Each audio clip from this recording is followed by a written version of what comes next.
लोग कहते हैं खेती से क्या होता है। एक छोटा सा गांव जहां एक गरीब परिवार का बेटा खेती से जुड़ा।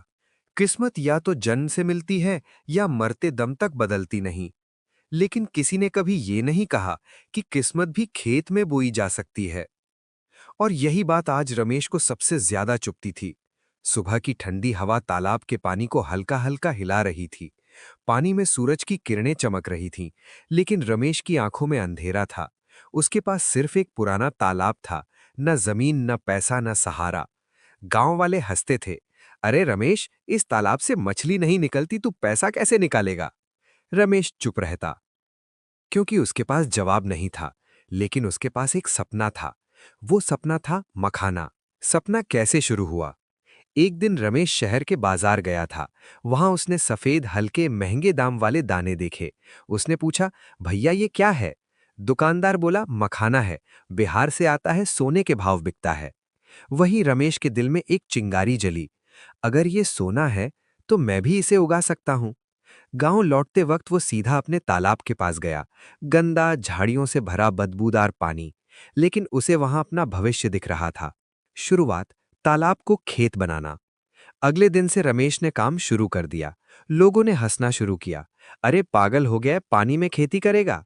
पर रमेश रोज सुबह उठता, तालाब से कचरा निकालता, झाड़ियां काटता और धीरे धीरे पानी साफ करता। उसने जाना कि मखाना के लिए पानी 1 से 1.2 मीटर गहरा होना चाहिए, तल कीचड़ रहित, धूप भरपूर, पीएच 6.5 से 7.5। 3 महीने लगे।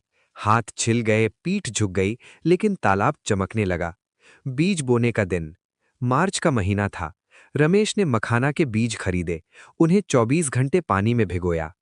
फिर 2 बाय 2 मीटर की दूरी पर तालाब के तल में धीरे धीरे रोपण किया। उसकी माँ ने कहा, बेटा ये सब छोड़ दे, हमारे पास खाने को नहीं है। रमेश बोला, माँ बस एक मौसम का इंतजार कर लो, फिर कभी भूखे नहीं रहेंगे।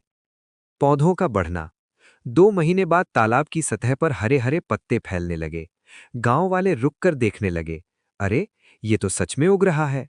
रमेश अब रोज खाद डालता, गोबर खाद, डीएपी, पोटाश। पानी साफ रखता। 90 दिन बाद फूल आए, फिर फल बनने लगे। रमेश की आंखों में आंसू थे। कटाई का दिन, मेहनत का फल। जुलाई की सुबह, मजदूर तालाब में उतरे। गोताखोरों ने फल निकाले। रमेश कांपते हाथों से पहली फसल को देखा। फिर धूप में सुखाया, भूना, और जब फूटा तो सफेद मखाना निकल आया। वही सोना। किस्मत बदली। जब बाजार में बेचा गया तो रमेश को पहली बार 7 लाख रुपए मिले। वही गांव, वही लोग अब कहते हैं, रमेश भाई हमें भी सिखा दो। रमेश मुस्कुराया। ये सिर्फ मखाना नहीं है, ये मेहनत की फसल है, जिसे दुनिया बेकार समझे, अगर